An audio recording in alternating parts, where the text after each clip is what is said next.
Star नहीं साथ दिया, नक्षत्र मेरे साथ। Hello guys, good evening. कैसे हो आप लोग? आइए स्वागत करते हैं कैरियर प्लानर पे। मैं हूं मिश्रा और आज आपको मैं बताने वाला हूं, जिससे आपने थंबनेल देखा है कि हमको एसएससी का पेपर, एसएससी जीडी का पेपर कैसे क्रैक करना है, कैसे हमें क्वालिफाई करना है। तो आज मैं सारी बातें बताऊंगा। बहुत इत्मीनान समझना। बहुत छोटी सी वीडियो होगी मेरी और बहुत इत्मीनान समझना, क्योंकि अभी 3 दिन का पेपर हुआ है। 16, 17, 18, 19 का पेपर नहीं था। 16, 17, 18 फिर एक पेपर चलेगी 15 दिसंबर तक। तो आपको पेपर कैसे क्वालिफाई करना है, क्योंकि मेरिट के हिसाब से क्वालिफाई करना है। आप देख रहे हो कि जनरल बात करता हूं अगर मैं कि कट ऑफ की, तो 80 क्वेश्चंस आपको करने पड़ेंगे। कितने क्वेश्चन करने पड़ेंगे? 80 क्वेश्चंस आपको करने पड़ेंगे, तब जाके आपका सिलेक्शन होगा। 100 क्वेश्चन में 80 क्वेश्चन करने हैं तो बहुत बड़ी बात हो जाती है, बहुत छोटी बात नहीं होती है कि 100 प्रश्न में आप 80 प्रश्न कर रहे हो और भी 1.5 घंटे का टाइम मिला और एग्जाम में आप जाके 100 प्रश्न में 80 प्रश्न कर रहे हो। तो आपको घर पे प्रैक्टिस करनी पड़ेगी और घर पे प्रैक्टिस के साथ साथ कुछ रणनीति आपके पास अच्छी होनी चाहिए, जो मैं आज रणनीति शेयर करने जा रहा हूँ। तो देखो बच्चों, मैं ज़्यादा बात नहीं करूँगा, मैं सिंपल सी बातें बताऊँगा। आप अपने दिमाग में ये लेके चलो कि मुझे 80 क्वेश्चंस करने हैं। कितने क्वेश्चंस करने हैं? 80 प्रश्न करने हैं। यानी कितने प्रश्न करने हैं भाई? 80 प्रश्न हमको करने हैं एसएससी जीडी के लिए। और 80 प्रश्न हम कर रहे हैं तो हम सिक्योर जोन में हैं। समझ रहे हो? 80 प्रश्न कर रहे हैं हम तो सिक्योर जोन में हैं। मैथ में 25 क्वेश्चन आपके सामने मिल जाएगा। रीजनिंग में आपको 25 क्वेश्चन मिल जाएगा। हिंदी में 25 क्वेश्चन मिल जाएगा। और जीएस में आपको 25 क्वेश्चन मिल जाएगा। यानी ये प्रश्न की संख्या है, यानी 25 प्रश्न आपको हर टॉपिक में। और हिंदी के साथ साथ जो बच्चे इंग्लिश वाले होंगे तो इंग्लिश या हिंदी जो ले लेंगे, चाहे हिंदी लिए रहेंगे चाहे इंग्लिश लिए रहेंगे, तो 25 क्वेश्चन आपको मिल जाएंगे। अब कहोगे सर 25 क्वेश्चन तो मिल जाएंगे हमको, लेकिन उस 25 क्वेश्चन को करेंगे कैसे? उस 25 क्वेश्चन को हम लोग करेंगे कैसे, ये बहुत बड़ा मुद्दा हो जाता है। तो मैं आपको बताने वाला हूँ, समझिएगा।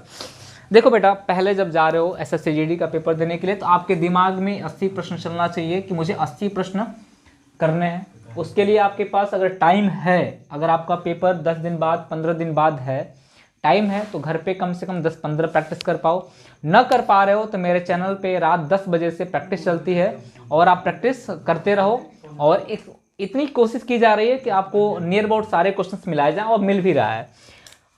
अब सबसे बड़ी बात यहाँ पे हो जाती है मेरे बच्चों कि बच्चा क्या करता है, पहले उस सेगमेंट को उठाता है, उन प्रश्नों को उठाता है जो नहीं आते हैं। और सबसे बड़ी बात जो एग्जामिनर की सोच होती है, एग्जामिनर की लॉजिक होती है, वो क्या होती है? जैसे मैथ का सेगमेंट है और मैथ के सेगमेंट में, जैसे मैथ का जो आपका सेगमेंट है, तो मैथ के सेगमेंट में 25 क्वेश्चन आपके सामने रख दिए गए। कितने क्वेश्चन सामने? 25 क्वेश्चन सामने रख दिए गए। अब एग्जामिनर का लॉजिक समझिएगा, एग्जामिनर क्या आपसे एक्सपेक्ट कर रहा है और वो अपना लॉजिक क्या यूज कर रहा है। उसने क्या किया, पहला क्वेश्चन बहुत सिंपल डाला, तो आपके मन में थोड़ी सी ऐसी भावना है कि यार बहुत सिंपल क्वेश्चन है। उसके बाद इस क्वेश्चन को आपने कर दिया। दूसरा क्वेश्चन क्या किया उसने, थोड़ा सा कठिन डाला। उस क्वेश्चन को किया, इसमें जितना टाइम लगाया आपने उससे कहीं ज़्यादा इसमें टाइम लगाया। और तीसरा क्वेश्चन उठा के टफ डाल दिया। अब बच्चा इन दोनों क्वेश्चनों को किया हुआ, वो क्या करेगा, तीसरे क्वेश्चन को करने का प्रयास करेगा और करेगा। हो सकता है बन जाए, हो सकता है ना बने, लेकिन टाइम जरूर लगेगा। टाइम जरूर लगेगा और टाइम उतना लगेगा कि 1-2 क्वेश्चनों का टाइम वो लेके चला जाएगा। तो मेरे दोस्त, मेरे छात्र, आपको करना क्या है कि आपने पहले क्वेश्चन को किया, दूसरे क्वेश्चन को किया। अगर तीसरा क्वेश्चन टफ है, इसको छोड़ के चले जाओ, आगे बढ़ो। चौथा क्वेश्चन फिर आपको आसान मिल जाएगा, पांचवा क्वेश्चन आपको आसान मिल जाएगा। यानी आपको अगर टफ क्वेश्चन मिल रहा है, क्योंकि 25 क्वेश्चन में यानी 4-5 क्वेश्चन ऐसे होंगे थोड़ा सा टफ लेवल के होंगे, थोड़ा सा डेटा टफ होगा, आपके लैंग्वेज टफ होंगे, तो उन क्वेश्चन पे ज़्यादा काम नहीं करना, हमको उस क्वेश्चन पे काम नहीं करना, उनको स्किप करके हमें आगे बढ़ना, इनको छोड़ते जाना है। हमें कोशिश ये करना है कि 25 क्वेश्चन में यानी 18 से 20 क्वेश्चन जो आसान वाले होते हैं, कि हर पेपर में आपको 18 से 20 क्वेश्चन आसान मिल जाते हैं, और 7-8 क्वेश्चन ऐसे आसान मिल जाते हैं कि बिना पेपर और बिना पेन के आप हल कर ले आते हो। जब उन क्वेश्चनों को बिना पेपर और बिना पेन के हल कर ले जाते हो, तो बाकी जो कन्फ्यूजन वाले प्रश्न होते हैं वो आसानी से हल हो जाते हैं। तो 18 से 20 क्वेश्चन आपके क्या हो जाएंगे, हल हो जाएंगे। ठीक, इन 4-5 क्वेश्चन पे काम नहीं करना है। और आपको लॉजिक मैंने समझाया, लॉजिक एग्जामिनर का क्या होता है, आपको क्या समझना है, जो क्वेश्चन आसान आ रहा है उसको करना है, जो क्वेश्चन टफ आ रहा है उनको छोड़ते जाना है तत्काल के लिए। लेकिन ये तो मैथ की बात हो गई, लेकिन जब पेपर देने जाओगे तो किस सेगमेंट को यानी किस कैटेगरी को पहले चूज करोगे, तो पहली कैटेगरी आपकी होगी जीएस।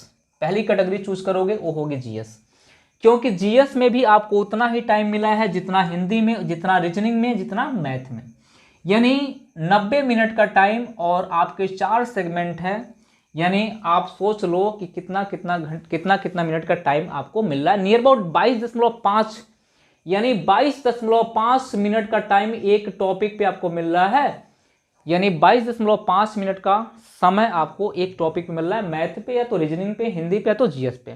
तो आपको करना क्या है, जीएस वाले प्रश्नों को, जीएस वाला जो प्रश्न है इनमें उन प्रश्नों को देखना है जो आपको आ रहा है, उसको ट्रिक करो आगे बढ़ो, ट्रिक करो आगे बढ़ो। तो जीएस वाले क्वेश्चन को आपको 5 से 7 मिनट में निपटा ले जाना है। जैसे आपने 5 से 7 मिनट में निपटाया तो यहाँ के आपके 15 मिनट आपके बच गए। यहाँ से आपके कितने नंबर बचे, 15 नंबर। आप कहोगे सर 5-7 मिनट में जीएस कैसे निपटाएंगे, तो मेरे भाई देखो, अगर पूछा है कि भारत की राजधानी कहाँ है, अगर आपको आता है तो आप ट्रिक करोगे, नहीं आता है तो नहीं करोगे, वहाँ पे कोई लॉजिक नहीं लगेगा। ठीक, वहाँ पे सोच नहीं सकते हो। तो 5-7 मिनट में आपको ट्रिक लगाना है, हल करके ले जाओगे। वहीं कंडीशन हिंदी की है, हिंदी आपको पता है तो आप कर पाओगे, नहीं पता है तो नहीं कर पाओगे। तो 5 से 10 को 10 मिनट मान लेते हैं हिंदी में, तो यहाँ से आपके 12 मिनट का टाइम बच गया, 12.5 यानी 12.5 मिनट का टाइम बच गया। तो 12 मिनट ही मान लेते हैं कि 12 मिनट का टाइम यहाँ से बचा। तो हमने क्या किया, इस 12 मिनट को आप रीजनिंग में दे दो, यानी 22 क्वेश्चन आप 22 मिनट आप प्लस 12 मिनट यानी आपके कितने हो जाएंगे, 34 मिनट का टाइम अपने रीजनिंग में दे दो। अब कहोगे सर 34 मिनट का टाइम रीजनिंग में दे रहे हैं, तो 34 मिनट पूरा मत दो, आप इसको हल करने का प्रयास करो। जो क्वेश्चन आपको बन रहे हैं, जो क्वेश्चन आपसे बन जा रहे हैं, क्योंकि रीजनिंग के क्वेश्चन जो होते हैं ऑनलाइन में क्या हो रहा है कि डायग्राम ऊपर दे रहा है, क्वेश्चन नीचे दे रहा है, तो बच्चों को बार बार ऊपर और नीचे करना पड़ जा रहा है, बच्चों को क्या करना पड़, बार बार ऊपर नीचे करना पड़ जा रहा है, तो दिक्कत हो जा रही है।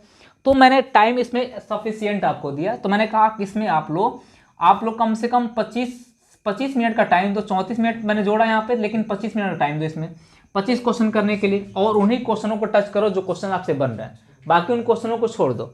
उसके बाद मैथ में भी काम करो, आपके 22.5 मिले हैं, इसमें आप कोशिश करो कि पूरा का पूरा टाइम मैथ में दे दो, 22.5 मिनट का टाइम पूरा मैथ में दे दो, यानी 23 मिनट का टाइम दे दो। और कोशिश करो कि वही क्वेश्चन टच करो जो आप बना पा रहे हो। और क्योंकि माइनस मार्किंग भी है, तो आपका एक कोशिश होना चाहिए कि हर सेगमेंट में अगर 18 क्वेश्चन कर रहे हो तो 18 चौका 72 क्वेश्चन आपका मिल जा रहा है। कितने क्वेश्चन मिल रहा है, 72 क्वेश्चन आपको मिल जा रहे हैं। और जब 72 क्वेश्चन आप पहुंच जा रहे हो तो कहीं ना कहीं एक सिक्योर जोन में पहुंच जा रहे हो, कहीं ना कहीं आप एक सिक्योर जोन में पहुंच जा रहे हो। जब 72 क्वेश्चन आपका हो जा रहा है तब आपके पास टाइम इधर बचा हुआ है 15 मिनट का, इधर 5-7 मिनट का, यानी कि नियर अबाउट 20 मिनट का टाइम आपके पास सफिशियंट है। तो एक बार रिव्यू करो, यानी 20 मिनट का टाइम 70 मिनट में क्वेश्चनों को हल करो, और 20 मिनट का टाइम आपके पास बचा हुआ है उनको रिव्यू करो, क्वेश्चनों को देखो, यानी लाइन बाय लाइन क्वेश्चन को देखो कौन क्वेश्चन अब बन जा रहे हैं हमसे, क्योंकि जब कॉन्फिडेंस हमारा जो होता है लो होता है तो क्वेश्चन नहीं बनते हैं। अब आपका 72 क्वेश्चन हो गया तो कॉन्फिडेंस क्या हो जाएगा भाई, आपका बूस्टअप हो जाएगा। जब आपका कॉन्फिडेंस बूस्टअप हो जाएगा तो आप क्या करोगे भाई, आप क्वेश्चनों को जो नहीं आ रहा था उसको ही बनाने का प्रयास करोगे। तो 20 मिनट आपके पास बचेगा, 70 मिनट आप क्वेश्चन को हल करने में दो और 20 मिनट उस क्वेश्चन को रिवाइज करने में दो। उन क्वेश्चनों को देखने का प्रयास करो, कौन सा क्वेश्चन मैंने सही किया, कौन सा क्वेश्चन मैंने गलत किया, किन क्वेश्चनों को मैंने छोड़ा है, उन्हीं क्वेश्चनों पे बात करनी है आपको। और 20 मिनट में कोशिश ये करो कि 10 क्वेश्चन आसानी से बना ले जाओ आप, यानी वो क्वेश्चन बन जाएंगे जो कंफ्यूजन में था। आप 72 क्वेश्चन कर ले जा रहे हो, आपका कॉन्फिडेंस बढ़ गया तो 10 क्वेश्चन आसानी से बना ले जाओगे, यानी 80 प्लस क्वेश्चन आपका हो जाएगा, तब जाके सिलेक्शन होगा। और इनके लिए आप एग्जाम में जाके रणनीति नहीं बनाओगे, इसके लिए आपको घर पे रणनीति बनानी पड़ेगी, घर पे 1-2 बार 3 बार 4 बार प्रैक्टिस करनी पड़ेगी। आपने हिमा दास का नाम सुना होगा, एक छोटी सी बच्ची जो 6 गोल्ड मेडल जीती थी, उसका एक स्टेटमेंट था कि मुझे 8 सेकंड की दौड़ के लिए पर डे मुझे 8 घंटे दौड़ना पड़ता था।